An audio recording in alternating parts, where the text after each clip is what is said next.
I guarantee you right now that your board of directors has had conversations about resilience and risk going into 2023 that you're probably not in the room for, that you're probably not part of the dialogue around.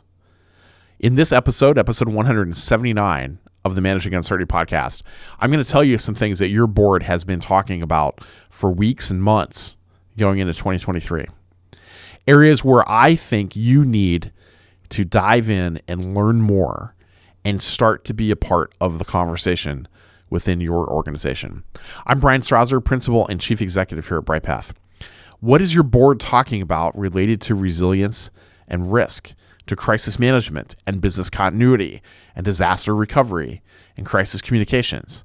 They're having these conversations. So let me tell you some things that they're talking about right now. One is financial resilience. This is probably where your board started. They probably started thinking about how strong is our balance sheet? What are our pricing levers? What can we hedge right now? And financial resilience is an important part of a board's governance responsibilities, but there are a lot of other elements of resilience that are just as critical. And companies need to think about these systematically around the multiple dimensions of resilience. And good boards are doing this already.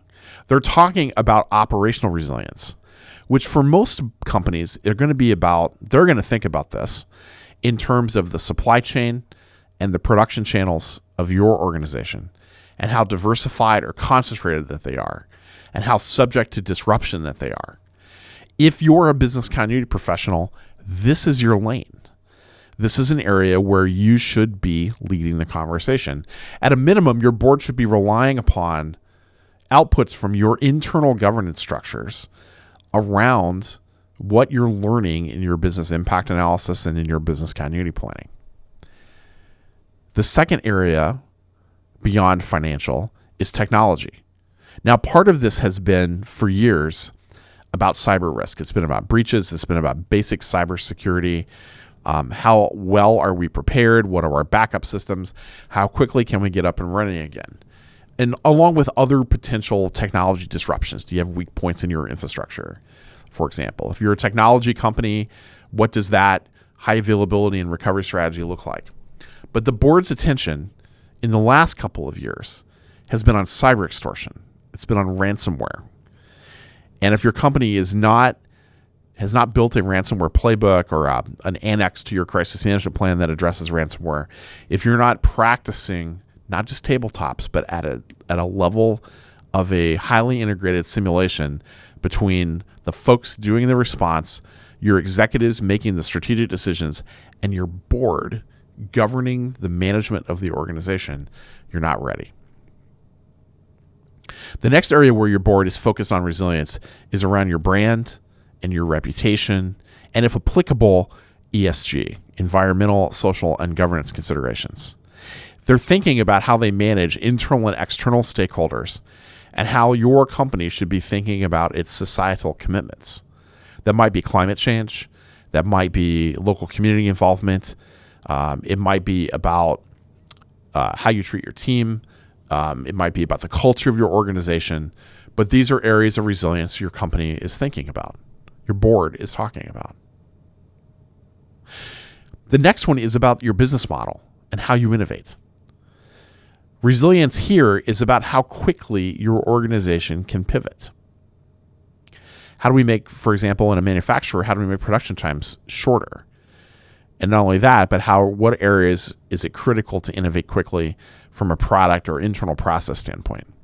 The best way to think about the business model innovation is to think about those frenzied 6 months that started around March of 2020 when we saw the pandemic reach North America or reach Europe where we were, to see how it impacted our lives and our business life and how our company operated.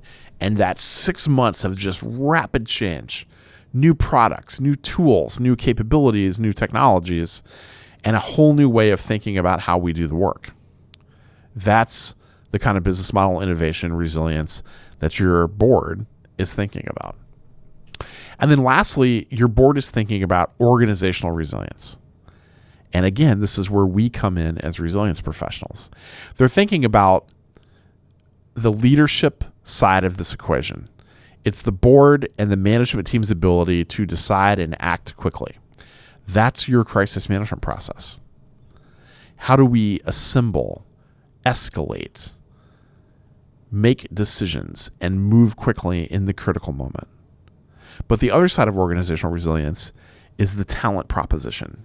It's the war for talent that we're seeing in front of us right now.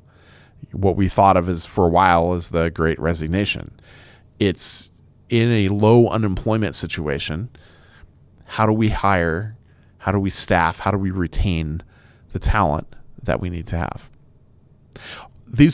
How your board is talking about these things will vary a bit based upon the industry that you're in, but these are the topics that are happening in your risk committee, if you have a risk committee, and with the board as a whole about what does resilience really look like for the organization, strategically and tactically. These are the conversations. My advice to you is we start here with our first podcast episode of 2023 as a resilience professional. Make sure that you've learned about these areas, you've read and dug into them, and start thinking about how this impacts your organization's resilience strategy. How can you be a leader in your organization to be at the table for these kinds of conversations? That's it for this edition of the Managing Uncertainty podcast. We'll be back next week with another new episode. Be well.